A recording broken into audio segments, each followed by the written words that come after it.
आता मुंबईनंतर बातमी पुण्यातून येते। पुणे शहरातील एरंडवणा या परिसरामध्ये झिकाचे 2 रुग्ण आढळले।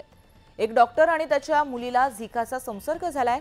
या दोघांमध्ये ताप आणि अंगावर लाल चट्टे अशी सौम्य लक्षणं दिसून आली आहेत। त्यांच्यावरती सध्या उपचार सुरू असल्याचं कळतंय। त्यांच्या संपर्कात आलेल्या इतर व्यक्तींमध्ये अद्याप संसर्गाची लक्षणं जी आहेत ती अजून दिसत नाहीयेत, मात्र तरी सुद्धा खबरदारी घेतली जाते। दोघांच्या संपर्कात आलेल्या व्यक्तींमध्ये अद्याप तरी झिकाचे कोणतेही लक्षणं आढळून आलेली नाहीयेत। दरम्यान यानंतर आता नागपूरची आरोग्य व्यवस्था जी आहे ती अलर्ट मोडवर आली आहे। झिकाचा धोका टाळण्यासाठी डासांच्या उत्पत्ती स्थान हे समूळ नष्ट करण्याच्या सूचना महापालिकेने दिल्यात। महापालिकेकडून एडिस इजिप्त डासांची जी मोहीम आहे, शोध मोहीम आहे ती राबवली गेली आहे आणि ती जी स्थानं आहेत, उत्पत्ती स्थानं ती नष्ट करण्याच्या उपाययोजना करण्यात येत आहेत। झिकाचा रुग्ण आढळल्यास उपचारासाठी आरोग्य यंत्रणा सुद्धा तितकीच सक्षम आणि सज्ज करण्यात आली आहे।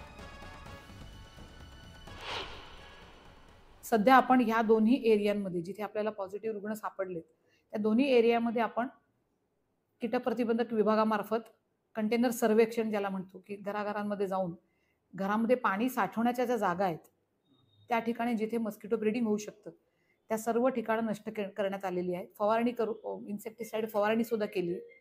त्या व्यतिरिक्त नागरिकांना जनजागृती करून पाणी साठवायचे वगैरे काही जे काही नियम आहेत की 5 दिवसांनी कोरडा दिवस पाळा, भांडी घासून धुवा, कारण का हे जे एडिस मस्किटोची जी अंडी असतात ती भांड्याला चिटकून राहू शकतात।